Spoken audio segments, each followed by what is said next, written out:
And earlier I spoke with CBS News correspondent Anna Werner, who was actually at the scene of the bomb blast. Behind us, as you can see, the street's blocked off. Nobody gets down this street unless you are NYPD or some other authority. And in fact, they just put these barricades up just a couple of minutes ago so that nobody can get through. There have been a few people we've seen from businesses say, well, my business is right there. Why can't I go there? My apartment's right there. And the police say it's off limits to everybody. What's funny is you can't see the other side behind our camera. But if you could, what you would see is sort of New York City going on as normal. There are people milling about, checking out why, all the news crews looking down the street to see what they can see. There are buses and taxi cabs, people having a bite to eat, grabbing their coffee, shopping. The stores on the other side are all open for business. But if they're a business and they're in this side of 23rd Street and a few other streets that are blocked off in Chelsea area, including 27th Street, of course, it's no business right now for as long as it takes them to gather all the evidence that they can gather from these two scenes. Obviously, again, for anybody who isn't familiar, 23rd Street is where they had the actual explosion. So they're gathering little teeny bits and pieces of evidence, whatever there is out there on the street and the sidewalk. And of course, on 27th Street, you've got the same situation because there we know that there was a device planted there that they picked up. But what other evidence could have been left behind by the person who left it there? The fact that they have video from both these scenes.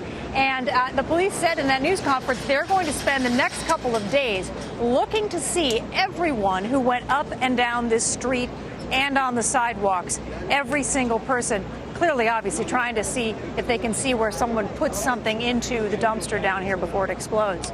We talked to a guy who was in his car with his wife last night, just before 8:30 when this explosion happened. And he was literally, he said, like 20 feet beyond 7th Avenue, so roughly a big block away, and said they were in the car and suddenly there was a massive shock wave that hit them, a white flash behind him. He made a U-turn. His wife started to cry because it was so shocking. And they actually live right here. And they were later told they had 3 kids up in the apartment with the nanny. And for about 2.5 hours, they were unable to get into their apartment to get their very small children out of their apartment. So if you live in the area, this immediate area, this has got to be a very unusual event. But New Yorkers have sort of taken a lot of this in stride. In fact, they are striding up and down the street, just on the other side of us, taking selfies, taking photos, shopping, eating, all of that. I was just going to ask you, beat me to that question there, Anna, how New Yorkers were responding. Our Tony DeCopel, who was helping us cover this late last night as it broke, was saying that people were asking to go back to their homes to get medicine. And NYPD was saying, sorry, we can't let anybody back in. And at this press conference, they said just now that they're going to start checking the residential areas there. Have you seen police start to do that? What's the sense? Are people frustrated they can't get back in? I'm sure people are frustrated. The man I was just talking about with his wife, the reason we were talking to them was because they brought the kids out finally this morning. They were waiting. He had to bring the car around to the street where it was accessible, and they were packing the kids under the car. But as they were leaving, he told me, he said, they've told us we can't come back. So he said, I don't know when we're going to be able to get back. And he was, frustrated with the fact that he was unable to get to his kids and he won't be able to get anything out that they might need. I think there is an understanding, though, as authorities indicated, and people were happy to see that the response was quick. Most of the New Yorkers, I think, are sort of, they're interested, but they're not panicking. They're not freaking out.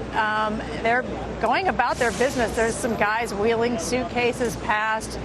Look like they're not even paying any attention to this. But it's a big city, so and New Yorkers have seen a lot of things happen, unfortunately. Our Anna Werner, who's on the scene there. Anna, we'll check back with you later this afternoon as well. Thank you, Anna. See you then.